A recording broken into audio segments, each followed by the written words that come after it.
tudo bem? Bem-vindos ao canal Matemática e Cidadania.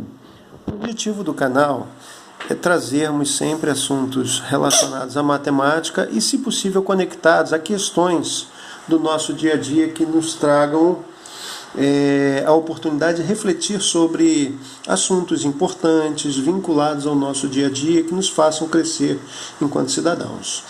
E eu estou aproveitando esse momento terrível que a humanidade está passando, que é esse período de quarentena em função do impacto do novo coronavírus nas nossas vidas. Novo por quê? Porque o coronavírus, na verdade, pertence a uma família viral que já é conhecido pelos cientistas desde os anos 60 do século XX.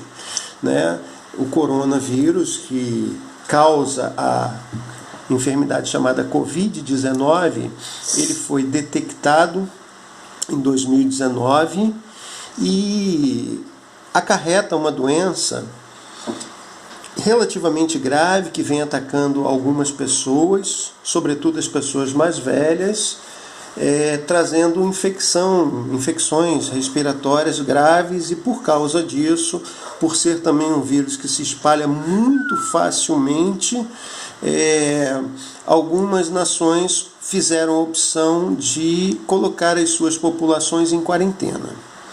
E nesse momento, tem sido mostrado com muita frequência pelos veículos de comunicação um gráfico que tenta explicar as duas estratégias mais usuais pelos sistemas de saúde, pelas autoridades, melhor dizendo, de saúde nas mais diversas nações do mundo. Você observa aqui claramente que você tem uma curva na cor lilás com uma base um pouco menor e que atinge uma altura maior.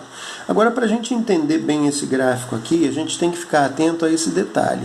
O eixo horizontal, ele traz informações pertinentes ao tempo, a questão do tempo, o período de tempo em que as pessoas vão ficar sofrendo com essa pandemia. E o eixo vertical, ele traz o número de pessoas que são infectadas. Então, numa primeira estratégia, você observa aqui que as pessoas vão ficar em quarentena ou vão ficar submetidas à exposição desse vírus por um período de tempo menor. Tá? Você vê claramente aqui que é uma curva muito íngreme, porém com uma base pequena. Então você tem um período de tempo menor no qual essa população vai ficar submetida aos impactos desse vírus. No entanto, a proliferação do vírus ela ocorre em muito maior escala. Daí a amplitude maior dessa curva. A linha tracejada que a gente observa aqui, ela traz a capacidade dos sistemas de saúde em combater essa infecção. A gente observa que, para essa primeira estratégia, sem as chamadas medidas de proteção, ou seja, sem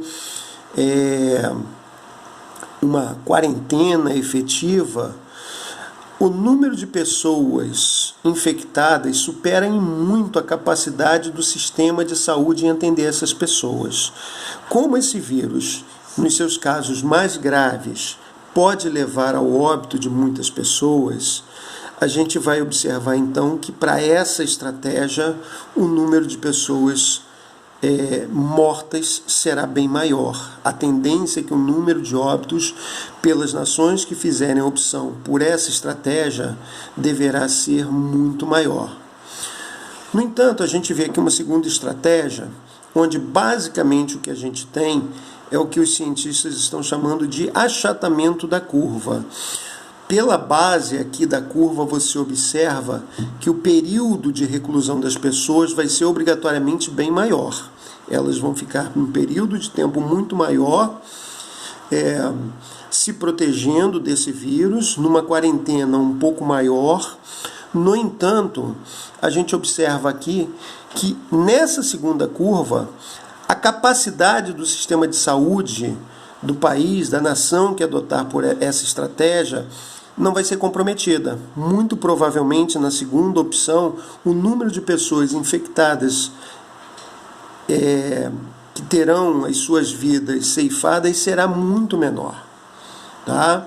Então, é isso que esse gráfico que vem sendo mostrado na televisão, na internet, nos jornais, com tanta frequência, tenta traduzir para a gente as duas estratégias possíveis de se combater nesse momento o coronavírus. No momento a gente não tem nenhuma vacina, não existe nenhum fármaco ainda eficaz, né, com uma comprovação de que de fato é capaz de frear a ação desse vírus. O que nos resta realmente é a prevenção. E aí você tem essas duas possibilidades. Algumas pessoas estão defendendo a primeira medida de proteção, no caso, a primeira estratégia de intervenção, que seria deixar as pessoas expostas e fazer com que o período em que a população ficará sob a ação desse vírus seja muito menor, porque, segundo alguns, essas pessoas vão com o tempo adquirindo anticorpos e vão ser capazes, os seus próprios organismos serão capazes de combater a ação do vírus. No entanto, como a gente observa, o grande problema dessa estratégia é que a gente facilmente vai superar a capacidade do sistema de saúde de combater, de atender a todas essas pessoas infectadas pelo vírus. Numa segunda estratégia, o que a gente observa? A gente está observando aqui que a reclusão das pessoas vai acontecer num intervalo de tempo muito maior. É óbvio que isso também vai trazer alguns impactos sobre as economias dos países. No entanto, para quem adota esse tipo de estratégia, o número de óbitos dos seus cidadãos vai ser muito menor. Portanto, a matemática nos auxilia aqui a entender um pouco melhor as estratégias que estão sendo adotadas no mundo para a gente compreender o impacto desse novo agente viral nas nossas vidas atualmente, né? Eu agradeço muito, tá? Eu peço que vocês se inscrevam no canal, que vocês possam dar um like aqui nesse vídeo. Tá? Muito obrigado, tá? Se protejam, fiquem em casa nesse momento e aguardem mais vídeos. Abraço.